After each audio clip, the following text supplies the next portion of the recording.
You'll hear two teachers discussing a school trip. First, you have some time to look at questions 1 to 6.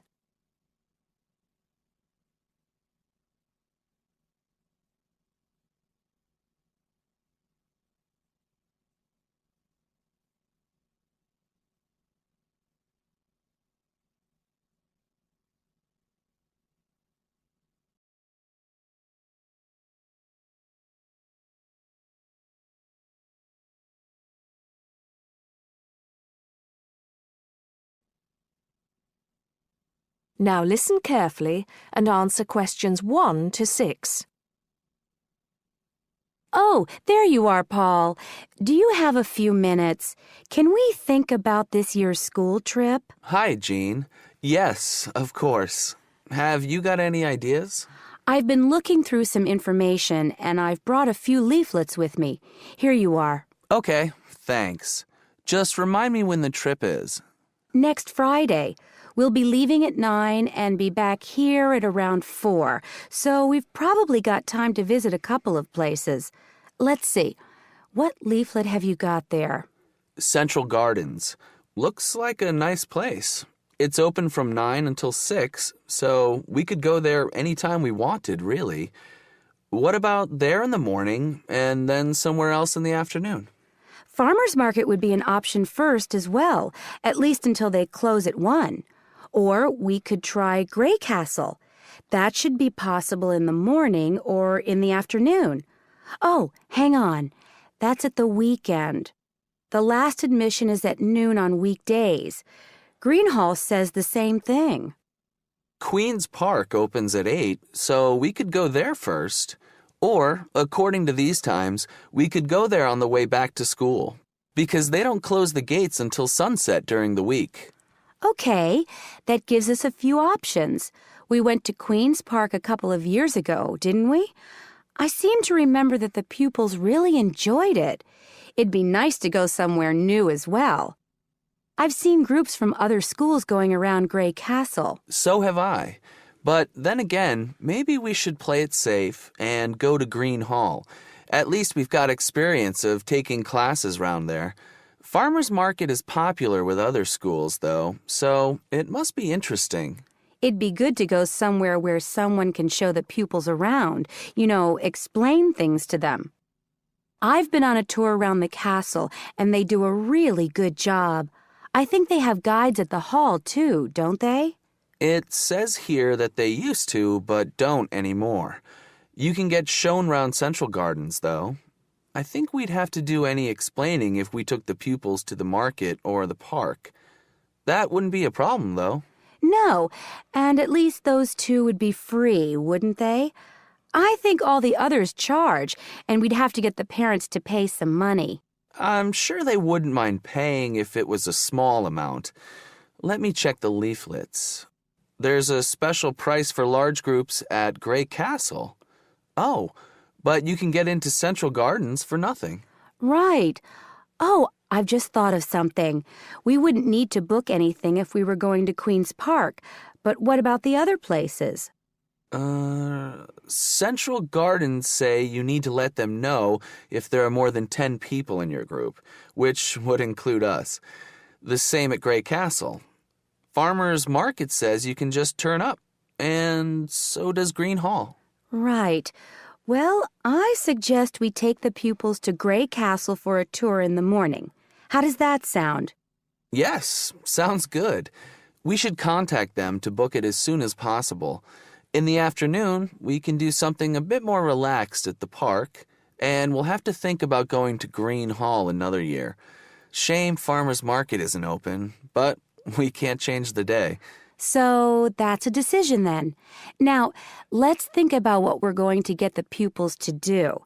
It's a school trip, after all, and we should give them some work to do.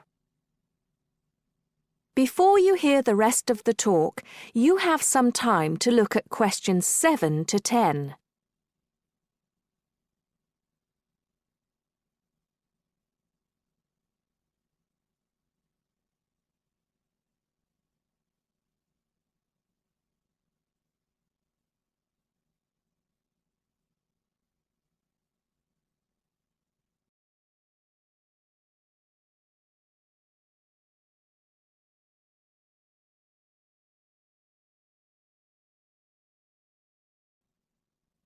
Now listen and answer questions 7 to 10. I think they should know something about the place before they go. That way they know what they're looking at, and they'll be able to write about it better when they get back. I'll put some information together to look at home and give them copies after the next lesson. Good idea. I'll write something for them to do as they're going round the place. We did a quiz last year, and that worked really well. I'll do the same kind of thing this time. Okay. Now, what about the travel arrangements? How are we getting there? What do you think? I remember one year Mrs. Jackson took her group by bus, and that was a complete nightmare. It's quite a long way, isn't it? We could hire a coach for the day, which is what we usually do, or there's the train. It's rush hour, though, isn't it? So it'll be really crowded. And it'll be more convenient for the rest of the day if we've got our own transport. Yes, we'll do that then. Anything else? Oh, we need to let the parents know what's happening. We could ask the office to call everyone. It would take too long with so many. I know when we send a letter home, there are always a few pupils who lose it, but not all the parents have email yet, so I don't think we have any choice, really. I'll write something and take it to the school office this afternoon. Right. I'll go and tell the pupils the good news.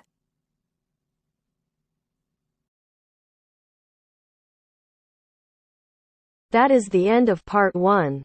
You now have half a minute to check your answers.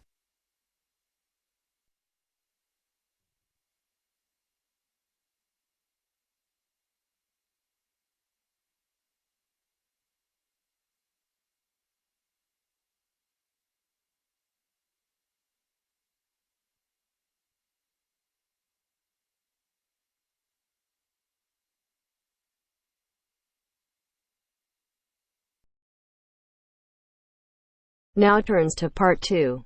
Part 2. You will hear a talk by a wildlife specialist on a type of bird called a kiwi. First, look at questions 11 to 15.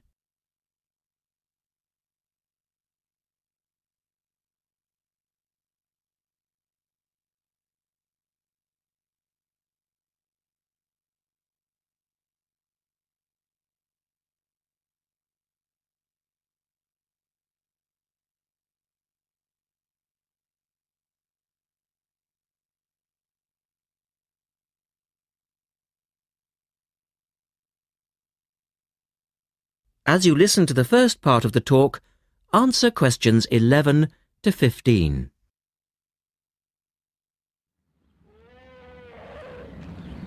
Ladies and gentlemen, welcome to Auckland Zoo on this sunny Sunday afternoon and to our special Kiwi fundraising event. My job is to tell you all about the amazing little Kiwi, and your job, hopefully, is to dig deep in your pockets. Now, for the benefit of our overseas visitors here today, I should explain first of all that the kiwi is the national bird of New Zealand, and sometimes New Zealanders themselves are known as kiwis. Now, while kiwis in the wild are a rare sight, the kiwi as a symbol is far more visible. Apart from being in toy stores and airport shops all over the world, you'll find them on our stamps and coins. The kiwi is the smallest member of the genus Apteryx, which also includes ostriches and emu. It gets its name from its shrill call, which sounds very much like this. Kiwi! Kiwi! Kiwis live in forests or swamps and feed on insects, worms, snails and berries. It's a nocturnal bird with limited sight, and therefore it has to rely on its very keen sense of smell to find food and to sense danger.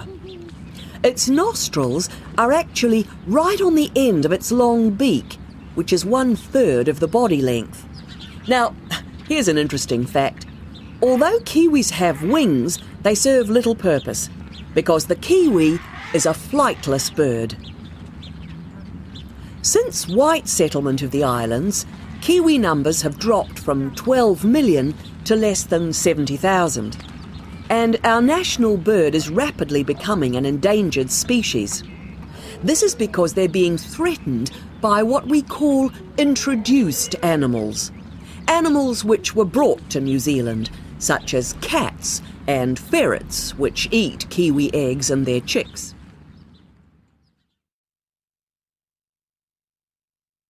Now look at questions 16 to 20.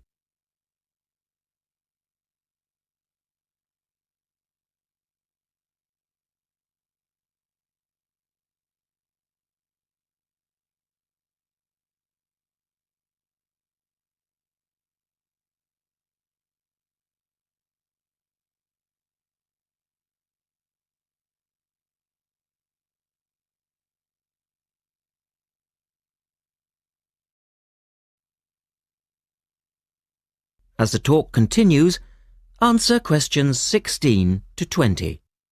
And so we have launched the Kiwi Recovery Programme in an all-out effort to save our national bird from extinction. There are 3 stages to this programme. Firstly, we have the scientific research stage.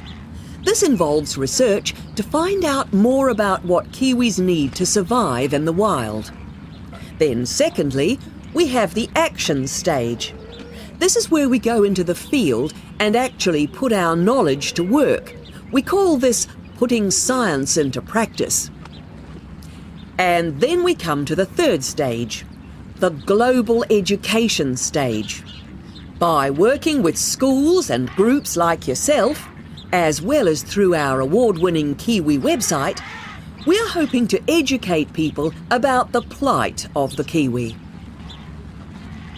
As part of the action stage, which I just mentioned, we've introduced Operation Nest Egg, and this is where your money will be going.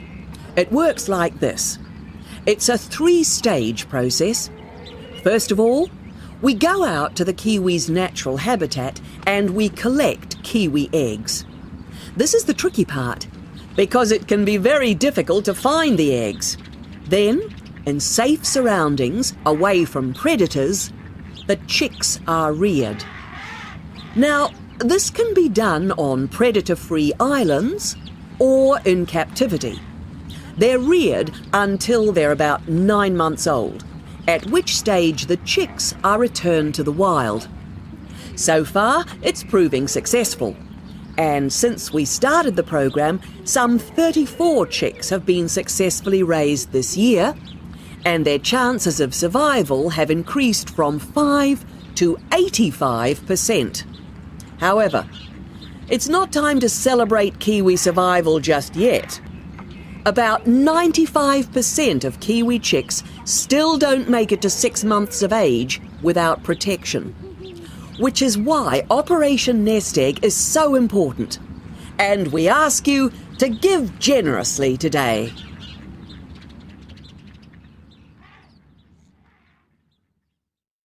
That is the end of part 2. You now have half a minute to check your answers.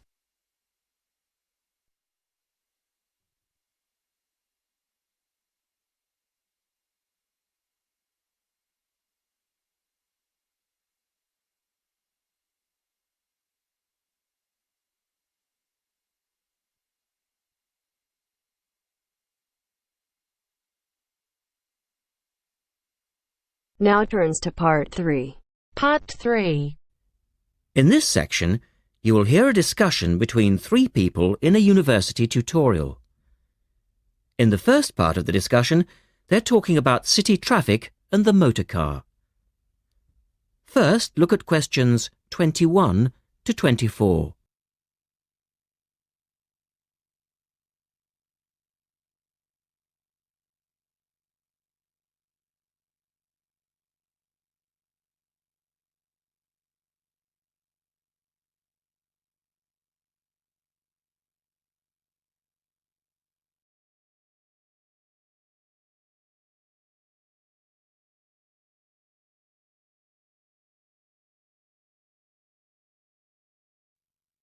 Now listen to the first part of the discussion and answer questions 21 to 24. We're very pleased to welcome Professor Isaac Nebworth to our tutorial group today. And he's come to share one of his pet passions with us, city traffic and our Western dependence on the motor car. I believe questions are quite welcome throughout. Thank you. Well, I know you're all very familiar with the superhighway here in Melbourne. But do superhighways automatically lead to super wealth, as our politicians would have us believe? I think not. Can you give us an example of what you mean exactly? Sure. Well, by continuing to encourage this dependence on the motor car, we simply create more congestion and more urban sprawl. And you can see that here in Melbourne, right under your nose. Excuse me, I would just like to say that I feel the sprawl is part of the city. The freeways mean people can enjoy the benefits of living away from the centre on larger blocks with gardens, but still be able to drive back into the city centre for work or entertainment. Well, I'm not convinced that people want to do that. And is our money being well spent? It may be okay for you now, but come back to me in 5 years' time. Let's take CityLink, for example, the new freeway here in Melbourne. Well, I use the freeway all the time. I think it's great. Ah, yes, but it cost $2 billion to build, and you could have gotten 10 times the value by putting the money into public transport. If you give the automobile road space, it will fill that space, and you'll soon find you'll be crawling along your CityLink. But surely you cannot simply blame the car. Some of the blame must rest with governments and city planners. Well, there is an argument, surely, that building good roads is actually beneficial because most new cars these days are highly efficient. They use far less petrol than in the past, and emissions of dangerous gases are low. Old, congested roads, on the other hand, encourage traffic to move slowly, and it's the stationary cars that cause the pollution and smog, whereas good roads increase traffic speeds and thus the amount of time cars are actually on the roads. Well, this is the old argument put forward by the road lobby, but for me it's clear-cut. Roads equal cars, which equal smog. Public transport is the way to go. In the second part of the discussion, the professor talks about public transport in different cities. Look at questions 25 to 30 first.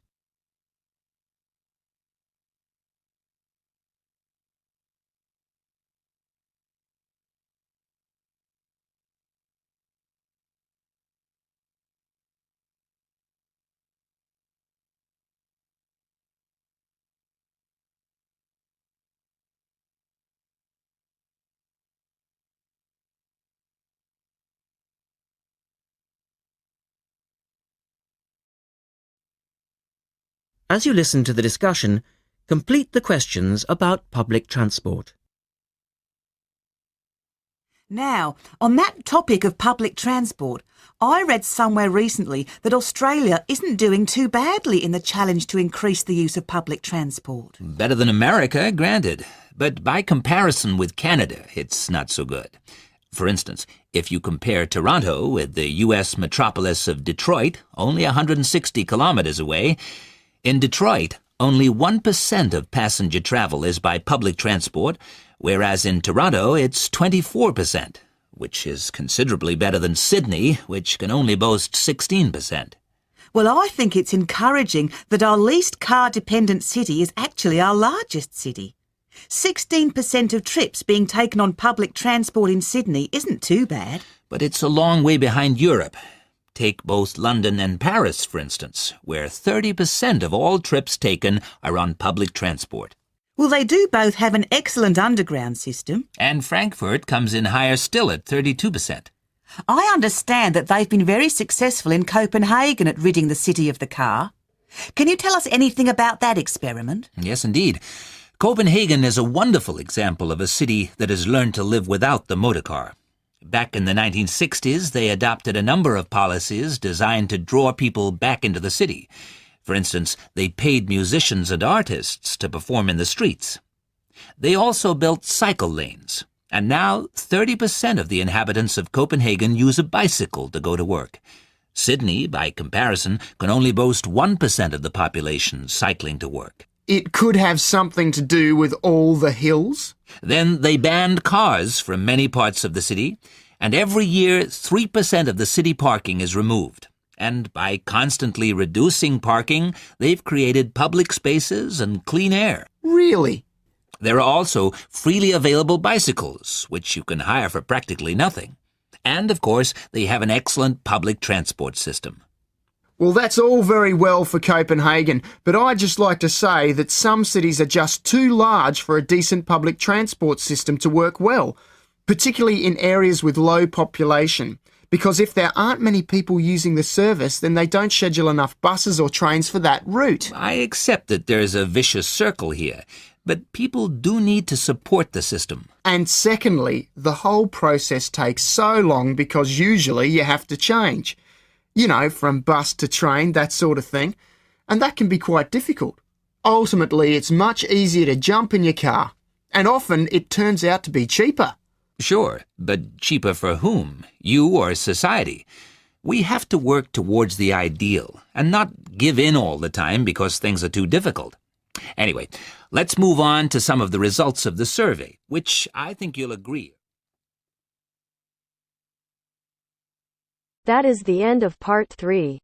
You now have half a minute to check your answers.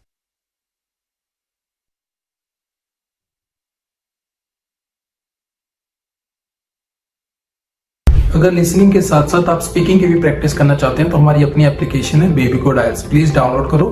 App store और play store दोनों पे available है। यहाँ पे लाखों बच्चे free में आइल्स clear कर रहे हैं with the help of baby code आइल्स। तो link in the description, try करो। Now turns to part 4. Part 4. You will hear part of a lecture about the school calendar. Listen carefully and answer questions 31 to 40.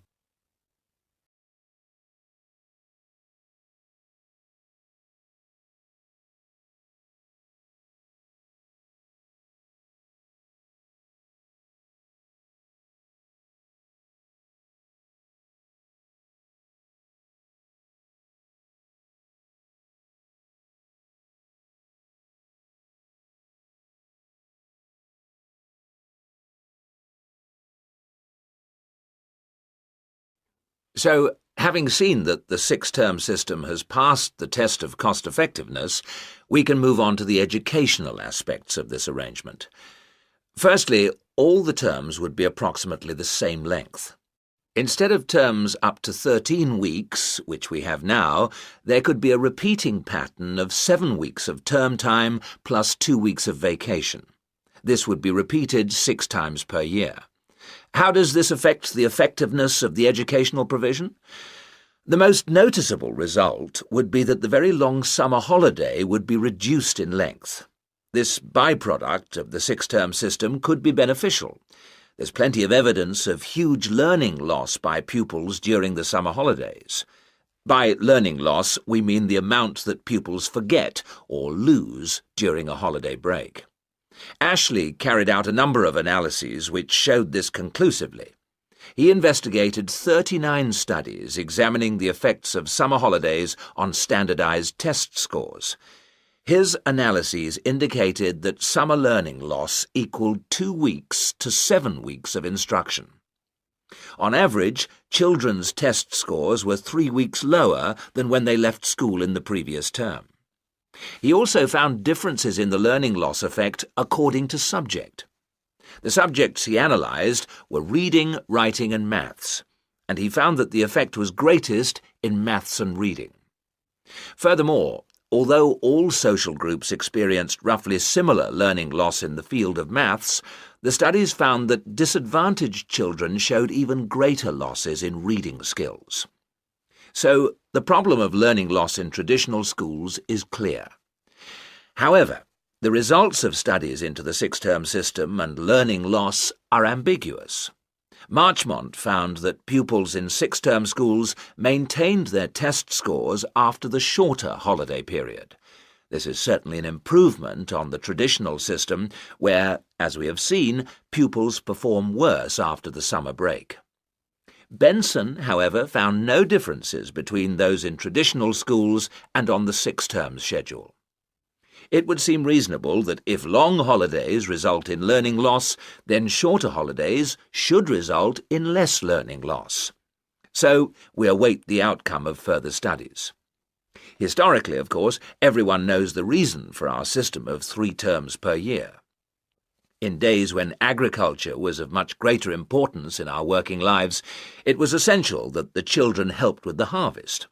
Later on, this changed, and more people moved into the towns. But then there was a new problem. Before air conditioning, it was very impractical to try to teach children in the summer months. Nowadays, that's no longer a barrier. One way of providing something different is the summer school. Here, there is a completely different kind of educational provision. Cooper and others investigated 93 summer schools and the results they achieved. They all had a positive effect on learning. Most summer schools, of course, have small classes, and class size was shown to have a positive effect. Additionally, summer school children usually benefit from a great deal of parental support, not least because payment of fees is involved, and this, as so often, was shown to produce very good outcomes. Results were most impressive, in maths in general. That is the end of part 4. You now have half a minute to check your answers.